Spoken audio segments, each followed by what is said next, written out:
Welcome to this webinar. We'd like to give you a short introduction about Scia Engineer for the optimal design of steel structures. My name is Chef Bijens and I'm a support engineer at the headquarters of Nemetschek Scia in Belgium. What will you learn in this webinar? First of all, we will show you how Scia Engineer can be used for the modeling, the design and optimization of steel structures. Within the time limit of 1 hour, we will run through the most important steps in this process. You can see them here. First, we will go into the modeling of the structure. After that, we will introduce loads. Think about self-weight, roof loads, also snow, wind that can be automatically generated if wanted. We can also show you how you can automatically create load combinations according to the Eurocode for forces or for deformations. And we're going to calculate the structure, look at the results, and we will show these results both graphically as in a table. The calculated results will be used for the check of the steel structure and to optimize it according to Eurocode 3. After that, we will look at the stresses, the steel code checks, so for buckling, lateral torsional buckling, and so forth. After that, we will go into the design of connection, so for bolts, end plates, consoles. In the end, we will compose a report, and we can see how this can be generated when you modify the structure. This is the starting interface of Scia Engineer. I will start the file and I will commence with a new project. For a new project, I will choose analysis. Analysis is a type in which you create a general project which you would like to calculate and do further analysis on. You also have templates here. These templates are in fact starting projects which already have certain configurations and settings. But I will start with analysis to start from scratch. First, you will arrive in the project data. Here you will indicate some general settings about your project. For example, I would like to use steel. I'm using the Eurocodes. The national annex can be, for example, the Belgium national annex. I'm using the 3D frame environment. And for example, my project level is advanced. Also, general data like the name, steel project, can be inserted, like the description, for example, webinar, steel, and the author. Next, you can indicate in the functionalities which parts of the program you would like to use. For example, connections, or for example, drawings of connections. Next, you will choose OK, and then the project will be created. In Scia Engineer, we will run through the main window. So we will start with the project data, which we have just configured, but I can go again to this project data. In the next step, you can create a line grid. Then you can import pictures and modify them with the BIM Toolbox. You will finalize the structure, add loads and load cases, and do the calculation, after which you will create the report. This is the general order. Of course, you are free to use this order in the way you like, but this has the most logic. I will start with a line grid. For example, I have a 3D line grid, and in this 3D line grid I can indicate, for example, my distance, my step in the x direction is 6 meters, and I repeat it, for example, for 2 times. The same can be done for the y direction, for example 6 meters, repeated, for example, 2 times. And the z direction is also possible to input separate numbers like 4, and then with the arrows I can go to 3, 2. This way you can create a line grid. Next I click on OK, and I'm just gonna place the line grid into the model. You can input something by clicking with your mouse somewhere, or by using coordinates. By using coordinates I can insert 0, which is the origin.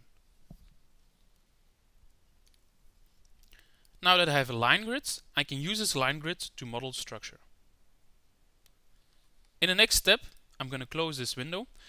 If I would like to use the BIM Toolbox, I can choose it here, but I'm going further to the structure menu. In the structure menu, I can input parts of the structure. You can see you can input 1D members. Those are members, beams, columns.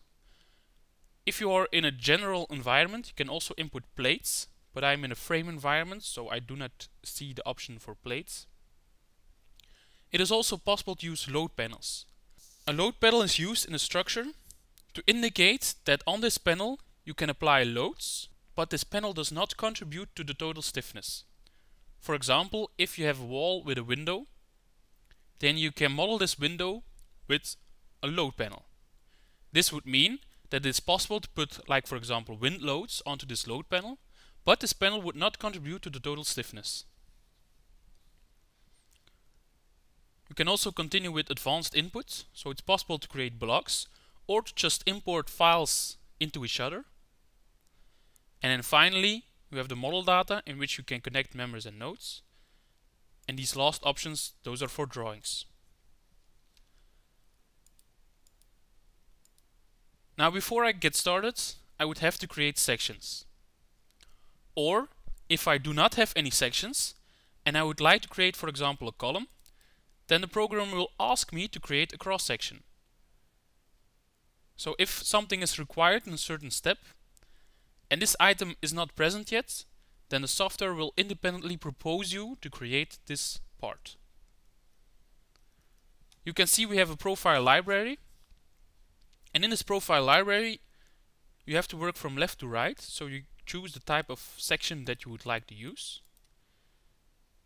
Then you choose the category, and in this category you would choose the correct value. So for example, I have an HGA 220. With this arrow or with add, I can add them to this project. Here you will see the properties of this section. The material here is the material that I choose by default at the beginning. Now you are free to choose any other material. The material that you choose by default, that will always be proposed as default. So it will save you time if you input there the type of material that you are using mainly in this project. When I choose OK, the cross-section is added into the project. So I have a big list of cross-sections, but I will only add those that I wish to use to the project. Now it is also possible to use shapes. For example, with a shape, you add the cross-section, but you still have to give parameters for the sizes of the cross-section. After which you choose OK, and the cross-section is added. We also have numerical cross-sections. These are cross-sections that have no shape, but only properties. There is also a general cross-section. For example, in general cross-section, you can create your own cross-section. For example, I choose a polygonal. I can indicate for the size, for example, I'm going to choose a random size. It's this square, but in it we have a hole.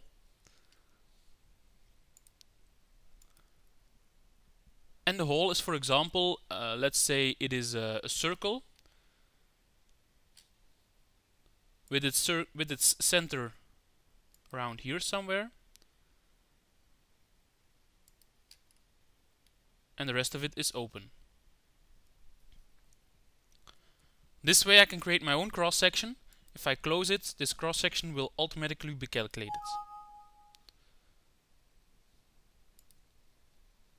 Here you see that you have a problem. I can edit this. I can take this coordinate. I'm going to say that Z is 280, for example. This way the problem is solved. It is also possible to go further. You have pairs of cross-section, closed cross-section, hinged, welded. As you can see, there are multiple options. Now I'm just going to add some of my profile library. I have, for example, an EPA 100. I have, for example, an EPA 160. So you see, in this way you can easily add cross-sections. I'm also going to add a cross-section for my diagonals. For example, an equivalent L, and I'm going to choose, for example, this one. Once I close this window, I arrive in the list with the cross-sections. Next I choose Close, and I'm once again into the menu in which I want to create a column, but now the list with cross-section has been created. I can click on the 3 points to edit this list. In this list I can choose the cross-sections that have been added. For example, the HGA. I can also indicate that the column has a height of 4 meters, and I'm going to input it at the bottom. I choose OK. Now to input it, you will see that the points that I need are indicated in red. example, I can input 3 columns like this. You can show the volume. You can clearly see the volume. And through modify copy, I can copy them to the other locations. Now it's also possible to select this set of columns and to copy it once again. Now upwards. As you see in the line grid, the columns are too high. But this can be easily solved. I can pick, for example, a node and I can edit it. I can change it. For example, the height, the Z coordinate will be 7 meters. You'll see that the column is changed. It is also possible to do this for all the points together. If I pick one point, you can see it has a coordinate of Z of 8 meters. The other points also have this property. So I can select this property and filter on it. You see that all these nodes have been selected. I've selected 8 nodes. I can change the property to 7 meters. This way I've changed all the columns. For example, I would like to place beams between those columns. I can pick beam. You see again you have the list of cross sections, for example the EPA 160. And I indicate that it has to be in the X direction and the distance has to be 6 meters. I choose OK and I can place it here by clicking on those points. Once I've selected 2, I can again copy them. Modify copy from here to there and to there. You will see that the points on which I can click are indicated.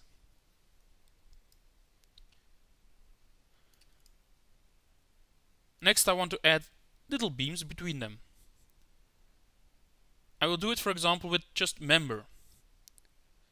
What is the difference if you choose member and I choose my cross section?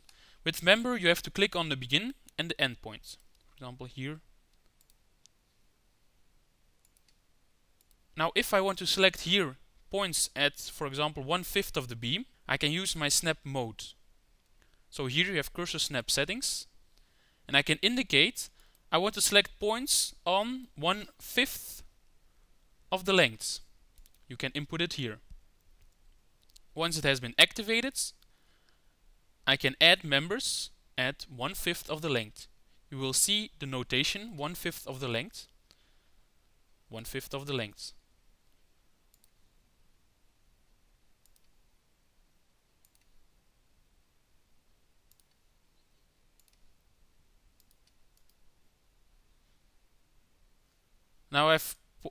Now I've chosen several. I've placed several.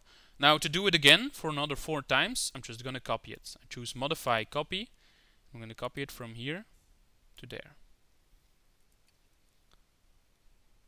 I can copy this to the other side by using selection. So I select these elements. I choose modify copy from here to there.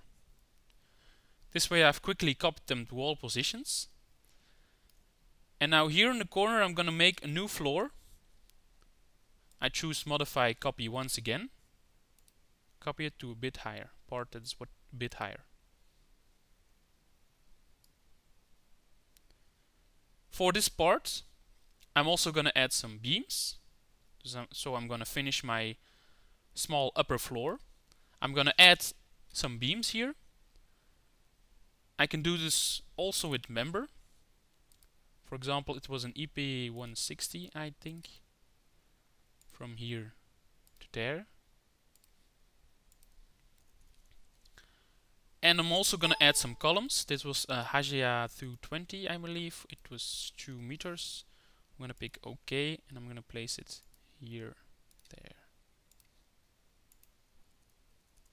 And these 4 elements, I can just copy them to the next floor by means of modify, copy, and I change them like this.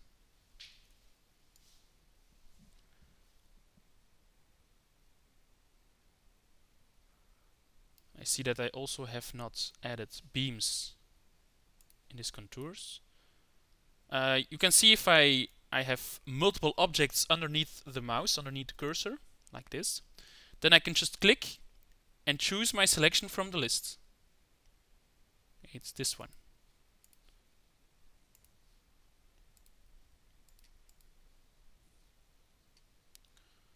So I believe I will need these and these. Modify, copy.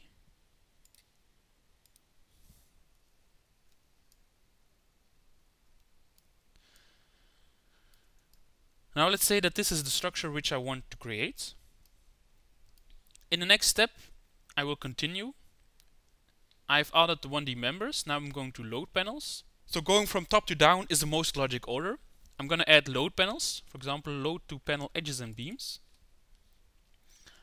This load panel will transfer the load in the x direction. So it will only transfer the loads which are perpendicular to the x direction or are within the tolerance of perpendicular plus minus 5 degrees. I choose OK. Now to add a load panel, you're just going to select the edges of the load panel. I want the load panel over here, so you're just going to indicate which is the border of the load panel, after which it is completed.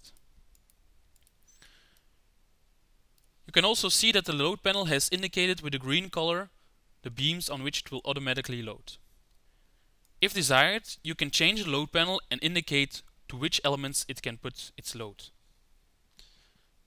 Now I'm going to copy this load panel to the other side from this point. There. And for this upper floor, I'm also going to add a load panel.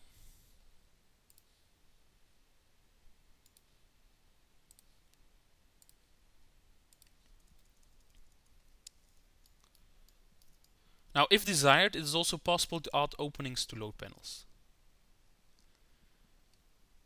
The advanced input, I'm not going to use this. So I arrive at the model data. In the model data, you can see that you can add supports. For example, support in a node. If you're going to add a support in a node, a nodal support, then you can indicate with constraint which type of support you have. For example, hinged. If I choose hinged and OK, then the next step I have to do, as I can see in the command line, I have to select the nodes onto which I want to add nodal support. I'm going to rotate my image and I'm just going to choose the bottom nodes. It's also possible to add support somewhere on a beam or to add a continuous support on a beam. What I'm also going to add are hinges. I'm going to add hinges to my wind connections. Now I see that I have not added these. This is a little part that I forgot. So I can go back to member and add them. So I'm going to pick my L, choose OK, and I'm going to add them over here.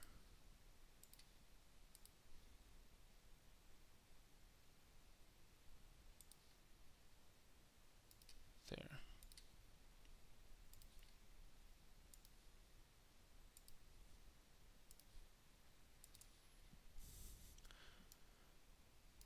Now if I want to add braces to this part, what I'm going to do, I'm going to place my UCS. I'm going to move it over here, and then with the modify multi-copy, select entities to be copied. This one, these ones, this, and I'm going to say let's rotate them by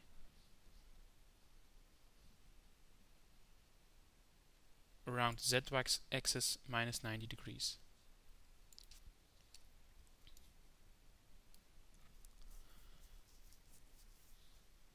Now my purpose was to add hinges to these braces. So I'm going to go to model data. I have here hinge on beam. It asks me what are the settings for these hinges. I want the hinges on both sides. I want them to be free for Vy and Vz rotation. And next step, I'm just going to select these elements. Now if you're going to add a property, you can do it in two ways. Either you first select the additional data and then you select the element, or in a reverse manner, you can also first select the elements, but then I can use my filter. And then after this, you can select the property hinge on beam. Both free and free. Now the property has been added onto the selected elements. So this is a structure I want to use for the analysis. Now I'm going to continue and I'm going to exit the structure menu because I'm going to add loads. If I go into the load menu, the program will ask me to create load cases because each load that you input must be in a load case. If there are no load cases, you cannot input loads. So, logically, the program asks me to create load cases. By default, Scia Engineer proposes the first load case to be self-weights. Because it can automatically calculate self-weights, because it knows the length of each element, it knows the surface of each cross-section, and thus it knows the volume of each element. To take this into account, you just have to choose load type is self-weight. I'm going to create other load cases. For example, this is permanent load. And the load type is a standard load, which means I have to input load myself. I'm also going to pick a variable load. And I'm going to pick a load which is called wind load. In the X direction, for example. And the same one, wind load, in the Y direction. Now if I run over my load cases again, you will see that I have indicated that this is a permanent load, self-weight, that this is a permanent load, standard, which means that I will input loads myself. This is a variable load, so the action type has to be variable. And for a variable load, you can indicate what type of group it is. So if I click on the 3 points, you will see that with group I mean which category it belongs to. For example, storage. By indicating the load type, the program knows to which type of category it is linked to the Eurocode. And by this, it can use the Eurocode to search the correct coefficients for this type of load. For wind X, I'm going to indicate that it's also variable. I'm going to choose a new group because wind is not storage. I'm going to choose a new group and I'm going to indicate this group is wind. And the relation for all loads that have the same group, for wind it is exclusive because the wind only comes from one direction. For wind low Y, also going to say it's variable and it belongs to group 3. It belongs to group 3 means that it is category wind. The two wind types, the wind X and the wind Y, will never belong together in a combination if it is up to Scia. Because in the relation of the group, I've told that they are exclusive. In the next step, I will arrive in the load menu. I can still go to the properties of the load cases by clicking on the 3 points. And by choosing a certain load case, I can input loads for this load case. Self-weight is grayed out. This is normal because this is an automatic load case. Permanent, you can see that here I can input loads. For example, I can input a surface force onto the load panels. Besides surface loads, it's also possible to input point loads, line loads, thermal loads, moments, even displacements, or you can even input results. I'm going to input the surface loads. For example, minus 3.5. This surface force is working in the Z direction with a magnitude of minus 3.5 kilonewton per square meter, and it's working in the general coordinate system. Choosing OK, and I'm going to place it on top of all panels. What the load panel is going to do, it's going to divide this surface load and it's going to place line loads onto the elements, and the total force of these line loads is going to be the same as a surface load. I'm going to do the same thing for the variable load. I also will place a surface load, for example it's smaller, minus 2. And I'm going to place it onto all load panels. Now for my wind load. For my wind in the X direction, which means it comes from this direction, from here, I'm going to use line loads. I have a line force on beam, and for example it works in the X direction. It's positive 1.5 for example, and it's using the global coordinate system. I choose OK, and I'm going to place it onto the columns. Now an easy way to do this is by going to your Z perspective and choosing the columns like this. You can also see that the direction of the load is immediately indicated in the image. If I would chosen a wrong direction, you would immediately see this.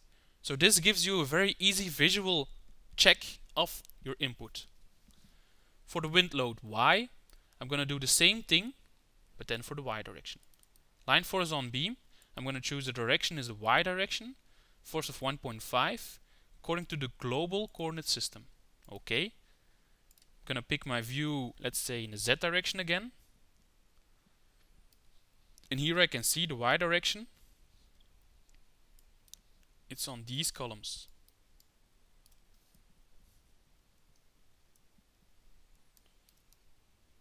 Now for the next step, I'm going to create the combinations. If I close the load menu, we see that the next logic step are load cases and combinations. Now these load cases I've already generated, and I've already correctly indicated the different groups, which means this group was wind, this group was storage, this group was permanent.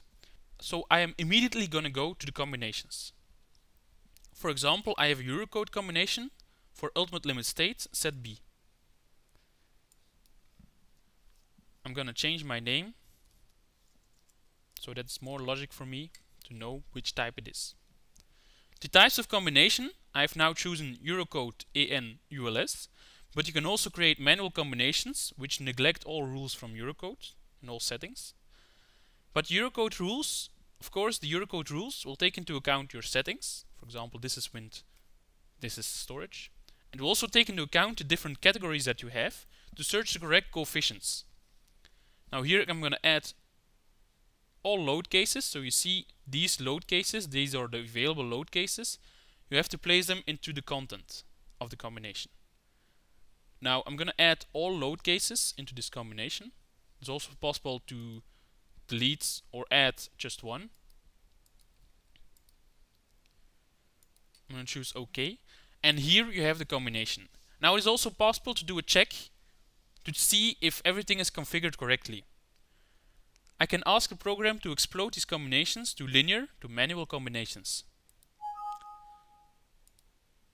You will see that 20 combinations have been created, and if you run through the list you can check if they are okay. For example, self-weight and permanent load were given a load coefficient of 1.35. Or they can also be used with a coefficient of 1.0 in case they would have an advantageous effect. But you see that also the permanent load and the variable loads are combined. Or the permanent loads and variable load and the wind loads combined together. Which I have correctly indicated in the software is that the wind loads can never be together. They are exclusive. So if I run through these different possibilities, you will never see the winds together. The wind X and the wind Y together. Now I'm going to delete this again, because in my results I'm just going to use this Eurocode combination, which immediately contains all possibilities according to the Eurocode. I can also create a new combination to check my deformations. I have, for example, a frequent combination. I'm going to change my name. I'm going to change my name as ls frequent. Choose OK. This is again a type of automatic combination, but I can go to linear again to see what the content contains.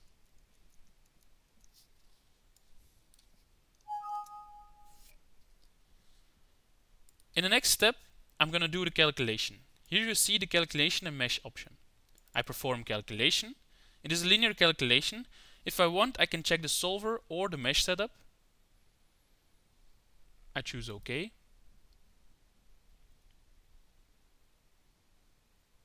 Immediately you can see the results for the deformations and the rotations. This gives you an idea of what the results look like. This gives you an idea of the order of magnitude of the results. Because in the software you always have to remain critical. You always have to check whether everything is good or not, whether it is acceptable or not. To accept, I choose yes. Now in the main menu we'll see that there is a new menu. There is a new option. This is the result menu. In the results we can check, for example, deformation. For the self-weight I could look at the deformed mesh for, let's say, all elements. And now we can see how the structure would respond to self-weight.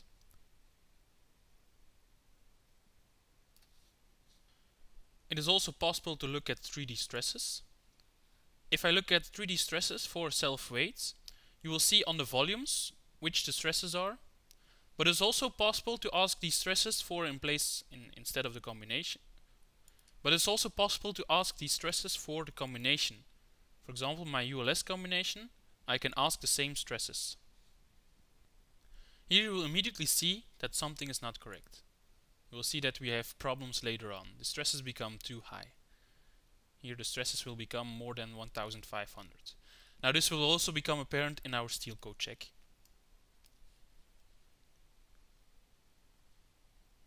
Let's say I'm going to look at supports. If I'm looking at supports, I can ask for reactions. These are the reactions due to self-weight. I can also go to my combination. And these are the reactions for my ULS combination. I can modify the image, tell for example that I want to see the units and the text at 0 degrees. I can also ask the software not to show the line grid anymore. So I choose this option, line grid manager, deactivate it. These values can also be represented in a table. To do that, I'm going to ask the preview. The preview is going to show me these values. So for each node, it's going to show me the maximal value. For example, this is the maximal Rx.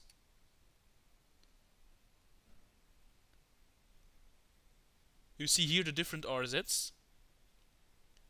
So each time you see a maximal value along with its corresponding values. I also have, for example, beams internal forces. And this allows you to check the internal forces, for example, the MY moments in the different elements. The value that is shown in the image, this value of 178, this is the global extreme value. Which also means that my table will also show the global extreme values. Here we have the smallest normal force, so the biggest compression is 418. But the biggest tension force in the project is 30.98, etc. I can close this window. I can continue to the steel code check. So I've closed the menu and I choose the steel menu. And in the steel menu under beams, you have ULS checks, you have the steel code check. So if I do the check and I'm going to choose combination ULS set B, then you will see which elements pass and which elements do not pass. The elements that pass have a green color, have a unity check smaller than 1, and the elements that do not pass have a unity check bigger than 1. But I think it speaks for itself that the beams that I have chosen are too weak.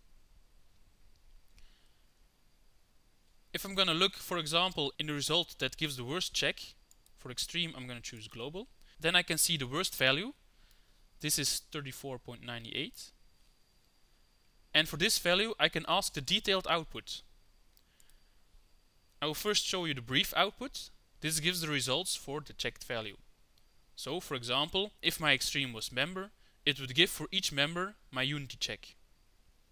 If my extreme is global, for example, it would show for this member the unity check.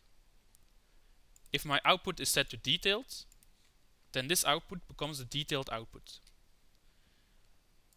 Here it will explain how it finds this unity check of 34.98. It will indicate my properties, so my partial safety factors, my material. Then it will start with a section check. First it will calculate the class 1. And then it will do a tension check, bending moment check. Indicates which part of the Eurocode has been used. For example, my moment check MZ, it uses article 6.2.5 and the unit check is 10%. The shear force check is 0.92. The combined check is too big. It's 34.98, which means the element is just too weak. Then you will see the stability check continuing. Now what I can do, for example, I'm going to close this, and I'm going to say, well, for this cross section,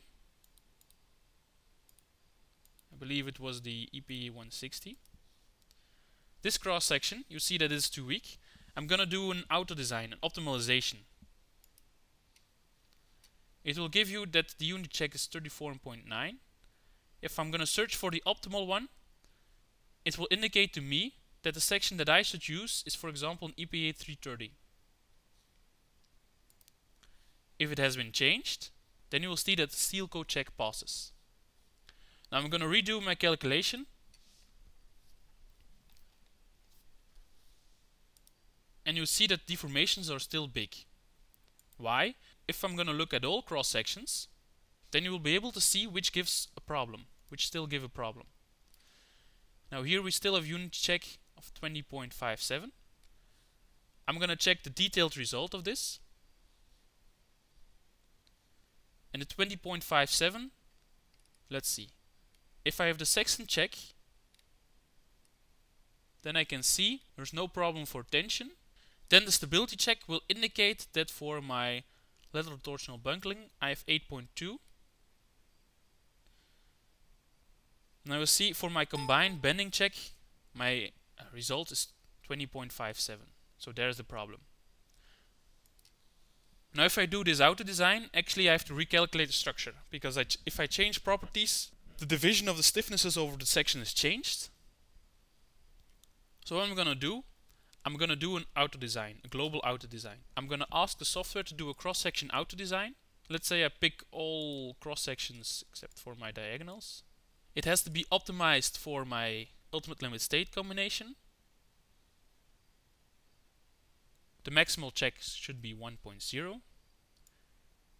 And the next thing I'm going to do, I'm going to ask for a routine with a maximum limit of iteration 5.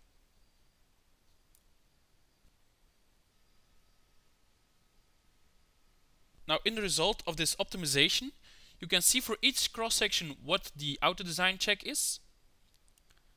So this is the steel code check for each cross section, the ones that are 0 or not used in the project. And this optimized and told me for the columns you should use an HGA 200. That will give you a unit check of 93. Then for the main beams you should use EPA 270. That give you a unit check of 0.97. And for the EPA 360 you would have a unit check of 93. Now I can look in my model once again and I can see how it has been changed.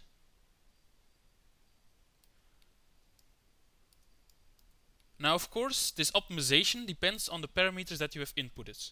If I'm going back to the steel menu and I'm going to check, for example, this element,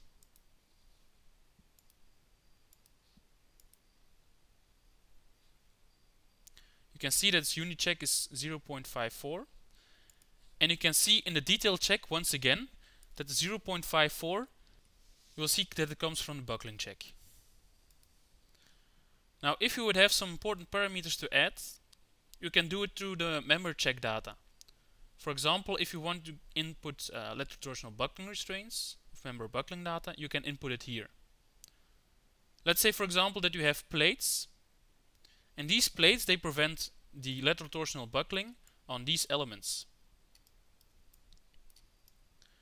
Then I can indicate that I have restraints, for example at the top side and for example at the middle. Now the lateral torsional buckling length is reduced by half. If I'm going back to the steel code check and I'm going to do an auto design once again for this cross section. See, this is the EPA 360 is this one. I don't need it. I need the other one, EPA 270.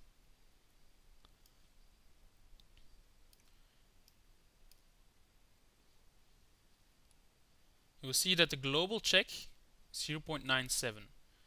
Now for this part I'm also going to input LTB restraints.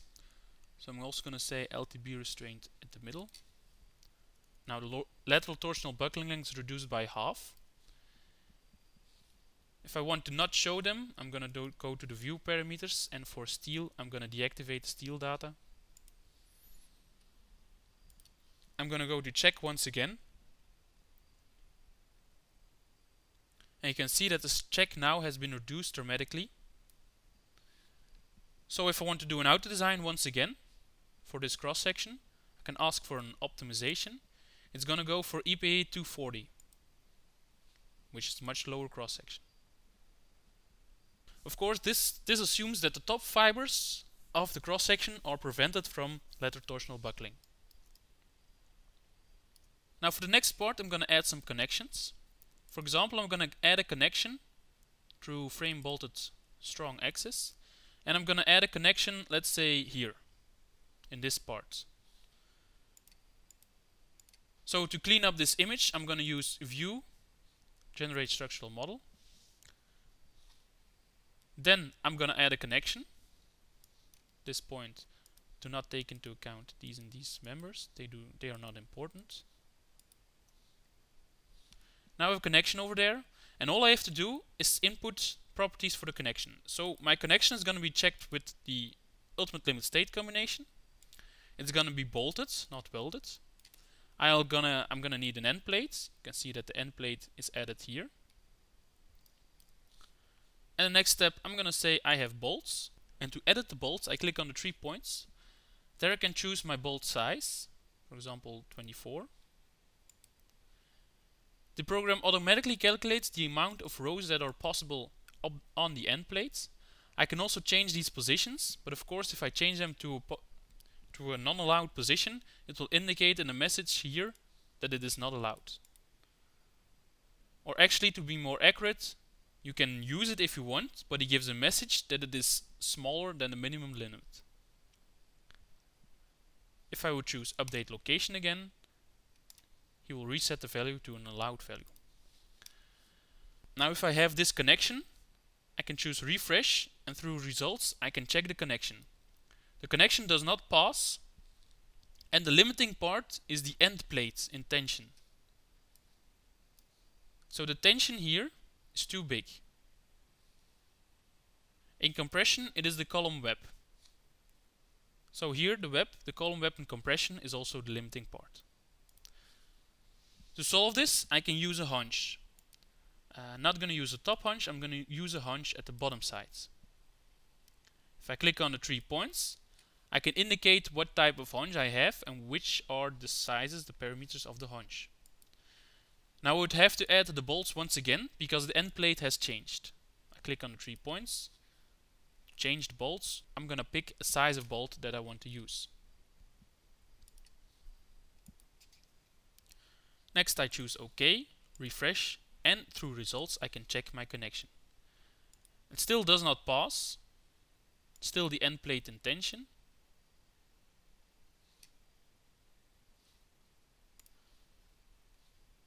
Now since the problem is here with the end plate in tension, I can go back to my bolts, and for example I'm going to choose an additional row of bolts. OK, refresh, and check again. Now it passes. The limiting part still is the end plate in tension, but by using more bolts I've divided this tension in the end plate and it passes. If I want to check these results more in detail, I can ask for the open preview, and the open preview is going to give me more information about the detailed result. Here you can see, first of all, you can see the input parameters, and then it will do the check. So these are the forces that have been used. This is the design moment resistance. These are the forces distributed in the bolt rows. So you can see for each row it has been calculated. Assessment of the shear and compression. And you can go on and on. So you can see the different parts of the Eurocode that have been used. And to top it off, you can see the stiffness calculation of the connection. Now I can also make some connections of this drawing. To do that, I'm going to exit this menu and I'm going to use the drawing tools. In the drawing tools you have the picture gallery. Here I can add and create pictures. New by wizard. So I'm going to create them by a wizard, and you can see it can use the connection monodrawings. I'm just going to use the default settings. So I'm going to click next and finish. It creates drawings of the connection, And these drawings are now available here. So for example, for a front view of the connection,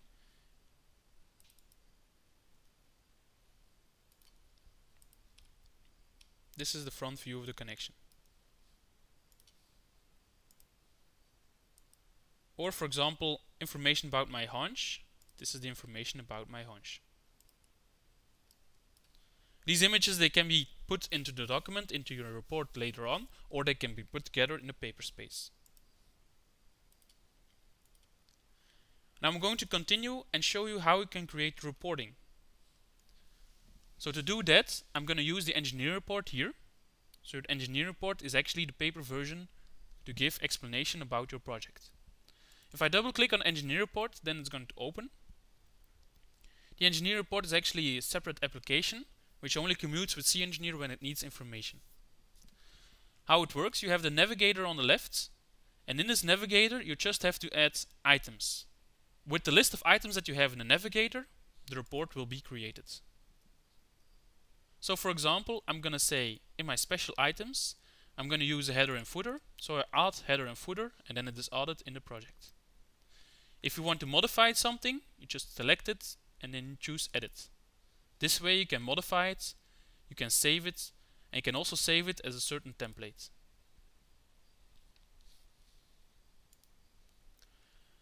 For example, I can add a table of contents, I can add chapters, and you will see they are added in this list. For example, if my first chapter would be about structure, I can name it structure.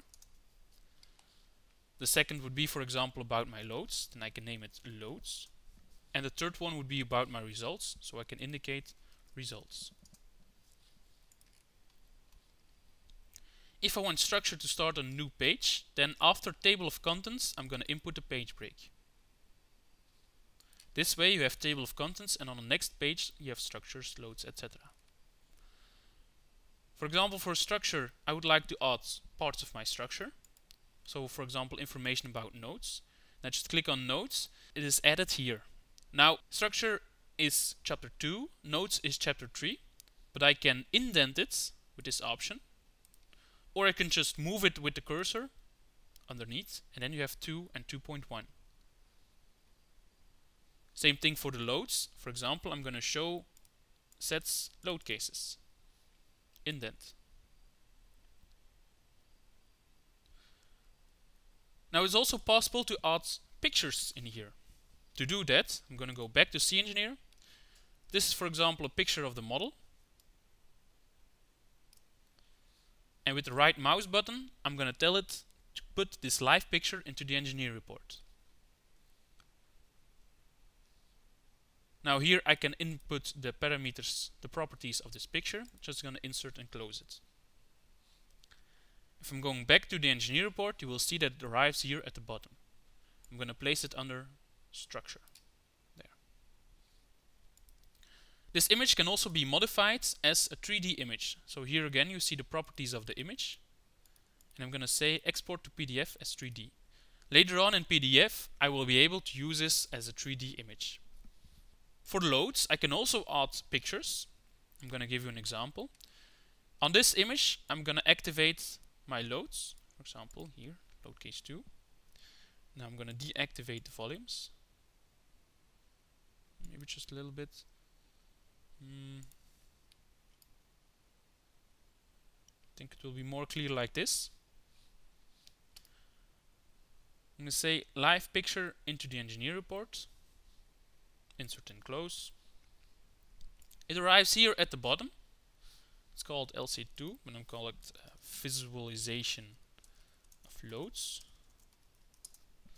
And what I'm going to do now, I'm going to move this image and I'm going to place it under load cases. So now I've placed an image under a table. I'm also going to say automatic scale, which means the scaling is changed automatically to make the image as big as possible in the window that has been provided for this image. Now if I run through my data, you can see I have structure, structural model, nodes, and then loads, but I want a new page for this. So I can input special items page break, or what I can also do, I can pick this page break, copy it, Ctrl C, or here copy. and then after structure, I can paste it. And now loads have been placed to a new page. Same thing, copy, paste. Do the same thing for results. Now I'm going to select everything and regenerate it. So all the parts of the project, so all the parts of the report are now being regenerated. This has been done because I can see in the tasks that there are no more tasks left. What can I see? First of all, structure and table. Under load cases, I'm going to regenerate this part. You will see here, you can see here which part is finished. Now I can see the load cases on the model. So first of all, load case 1, self-weight. You can see no loads have been inputted. Load case 2, permanent. You can see here very clearly the permanent load cases that have been added in the structure. Then you will have load case 3. It's also surface loads. Load case 4, wind loads. And load case 5, wind loads in the other direction. Now the images are a bit strangely divided over the pages. So I can also indicate that I want a page break, but I want a page break that is under a load case. So what it's going to do for load case 1, it's going to create a visualization of the loads and then do a page break. Load case 2, visualization, page break.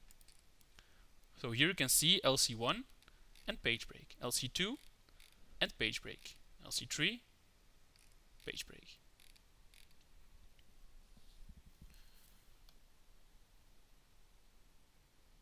To make it complete, I'm just going to add here, let's say under load cases page break, I'm going to add loads. I'm going to say add the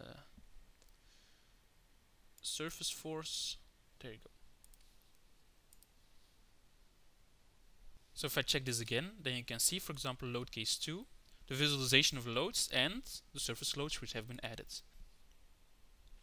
Now for the results, for example, I can do the same thing. Let's say I'm going to go to my project. I'm not going to show these forces anymore, but I'm going to ask directly for results. You can see here that the results are no longer available, so I'm going to recalculate.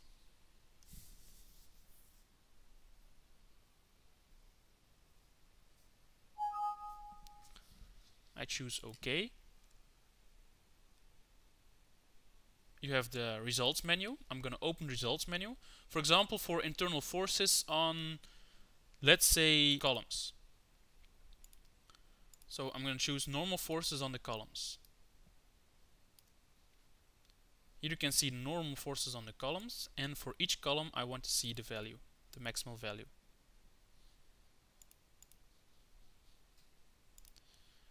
Also for this image, I can put it into the engineering report. I'm going to add some units first. So with the right mouse button, I can tell him live picture into the engineer report, insert and close. It comes into the engineer report, and here you have the internal forces. But they can also be added here through results. You can also add internal forces, for example. I can see it here, internal forces on beam, and these two have to be placed indented under result chapters. Now these internal forces, they are have to be for combination. We will have set B. I'm going to say my filter is for cross section and the first one. Now they correspond to each other. They are the same. You can see indicated in the bold color the maximum and minimal values for each part. The same thing can be done for example, my steel code check. This comes from the steel menu, so I choose steel. I have my steel code check.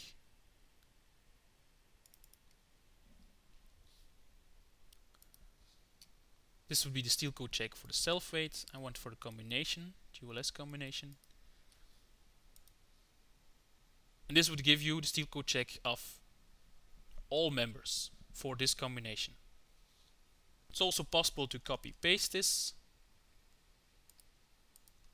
Ctrl C, Ctrl V. And for the other one, I'm going to say, for my second steel code check, I'm going to say, choose the global extreme. This means the worst unit check. This means the 0.93. But give it detailed. This way you can see the steel code check for all elements, which is followed by a detailed steel code check for the most negative result, for the worst result. I'm going to go back to Scia Engineer. If I would change something in Scia Engineer, this is also automatically changed in the reporting. So for example, let's say I'm going to delete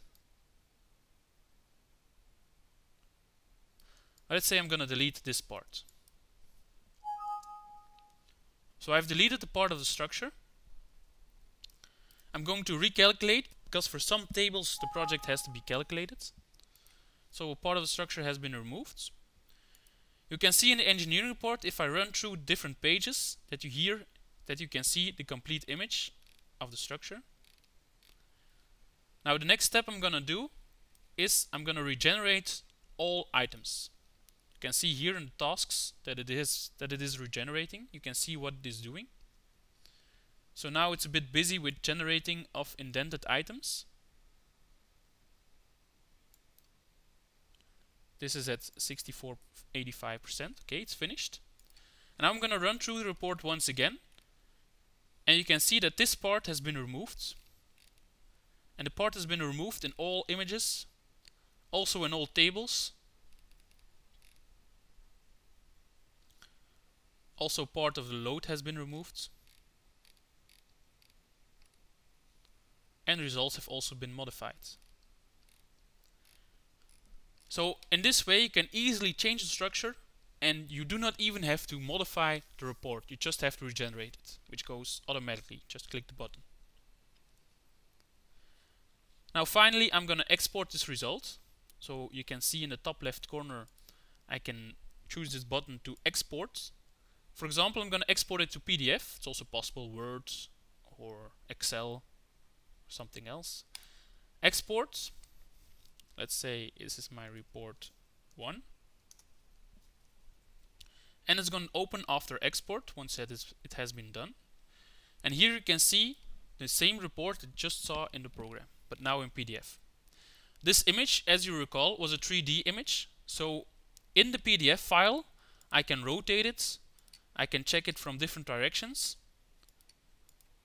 I can even activate the layers that are used in Scia Engineer. For example, to deactivate, for example, certain line sets. As you can see, it modifies. And of course it goes on with the other images which were not 3D, which were simple images, flat images, that have also been placed in the report. This was the part that I wanted to show you in Scia Engineer.